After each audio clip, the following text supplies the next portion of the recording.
ce serait bien prétentieux de dire que ça contient un vaste sujet. J'ai une œuvre qui est composée de presque 80 pièces et dans une longue vie déjà. Donc je dirais que c'est une pièce qui rend hommage à un écrivain français de mes amis, qui s'appelle Jean Thibaudot, qui est décédé en 2015, et avec qui j'avais eu un projet d'opéra, mais il y a très très longtemps, donc très jeune, dans les années 60, qui n'a jamais vu le jour. Et je m'étais dit, un jour ou l'autre, il faudra que je fasse une œuvre sur ces textes. Et j'ai eu l'opportunité de présenter ce projet à l'ensemble de Bruno Antonioni, le OC, qui l'ont accepté comme mélodrame, donc incluant une récitante, une soprano et un ensemble instrumental.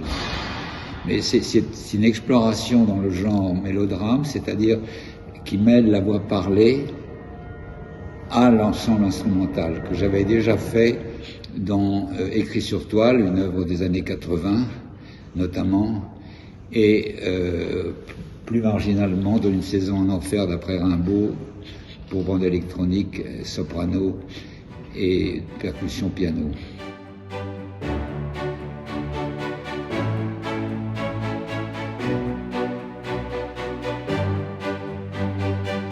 Je vous l'expliquais, c'est un mélodrame, c'est-à-dire que le travail de la voix est d'un côté, du côté lyrique, avec la voix de soprano, et en contrepoint, une voix parlée.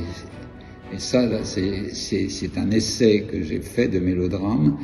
De cette manière-là, je n'avais jamais tenté le coup, si je puis dire, de faire coexister pour une pièce d'une vingtaine de minutes ces deux, la partie lyrique et la partie déclamée. Je voulais rendre hommage à ce texte d'une manière personnelle et je crois original, puisqu'il s'agit de morceaux très brefs mais qui sont enchaînés, concaténés, vraiment bien enchaînés, de 16 petites pièces qui font, comment dirais-je, appel à l'imagination de l'auteur qui a peuplé une sorte de bestiaire tout à fait original. Il faut dire que c'était un écrivain qui appartenait à ce qu'on appelle le nouveau roman, donc autour de Philippe Solers, et donc une écriture très hors temps, si vous voulez, hors temps, qui n'est pas linéaire. Voilà, j'ai essayé de maîtriser un ensemble instrumental réduit de 7 musiciens, très typés les uns les autres, et avec une prédominance de piano et de violoncelle. Au départ, je voulais faire une orchestration plus restreinte de 4 musiciens, incluant un accordéon. Mais pour des raisons de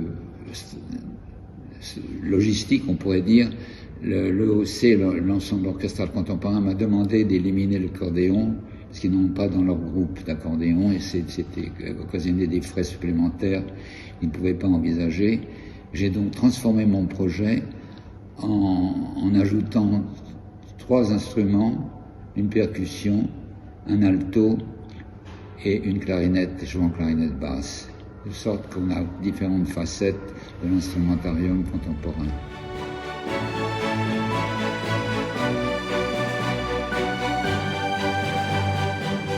Préhistoire, ce n'est pas mon titre, c'est le titre de l'écrivain.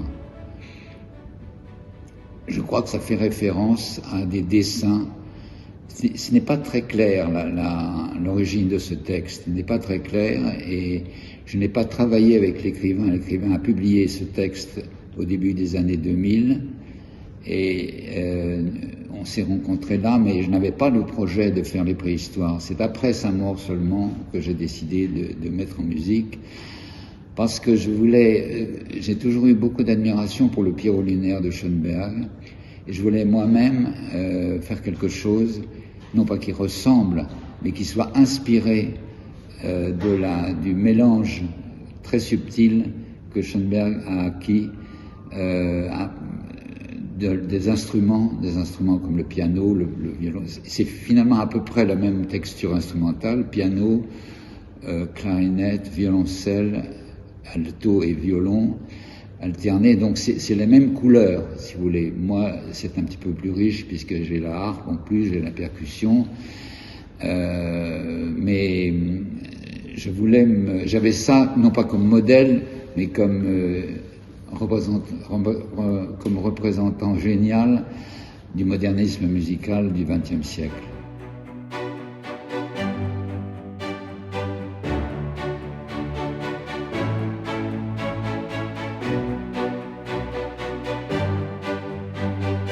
Ouh là là, mais ça c'est bien ambitieux. Je ne prétends pas avoir trouvé un nouvel âge d'or, ni même promu un nouvel âge d'or. Je crois que l'âge d'or, je continue à penser que l'âge d'or de la musique a été reposé dans la musique tonale, mais je ne suis pas pour autant un passéiste. Je ne pense pas qu'on peut revenir à la musique tonale. En tout cas, en ce qui me concerne, c'est hors de question. Je n'avais pas ce langage-là dans les tripes, comme on dit. Mais je crois que notre siècle, là, le XXIe siècle, sera beaucoup moins théorique que l'a été le XXe siècle en matière, parce que la musique atonale et la musique telle que l'a décrite et envisagée Schoenberg, ça a suscité beaucoup de restrictions et de positions dogmatiques par rapport au langage musical. Et je crois que nous ne sommes plus à une époque de dogmatisme du langage musical, mais à la recherche d'un langage beaucoup plus protéiforme, beaucoup plus varié, beaucoup plus disséminé et beaucoup plus ouvert à différentes civilisations sonores, et donc tout à fait différent de ce que j'ai pu connaître moi étant jeune compositeur dans les années 50-60.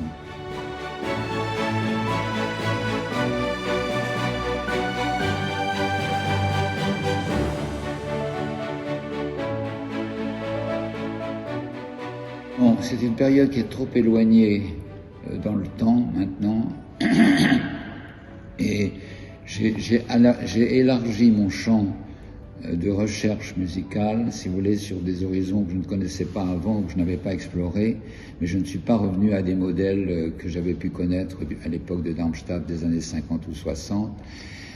C'est simplement l'évolution due au changement d'âge et à l'évolution de la civilisation européenne.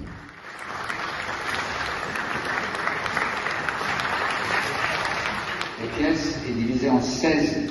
Il y a 16 mouvements en quelque sorte. Ce sont des micro-mouvements parce qu'il y en a qui sont extrêmement courts, quelques secondes, et d'autres qui sont plus développés, et qui correspondent à des pages, comme des pages d'un livre, stricto sensu.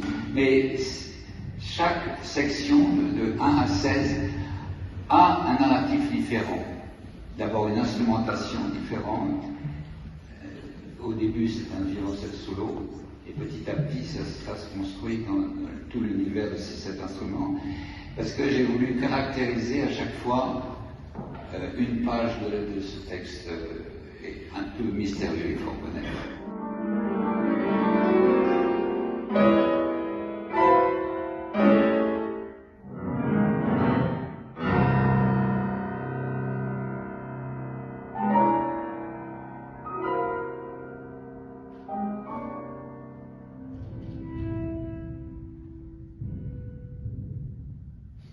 D'un bout de bois,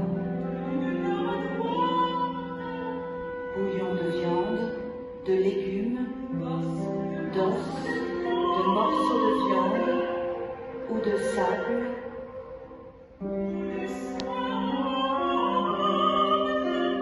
dans nos déjeuners d'enfants.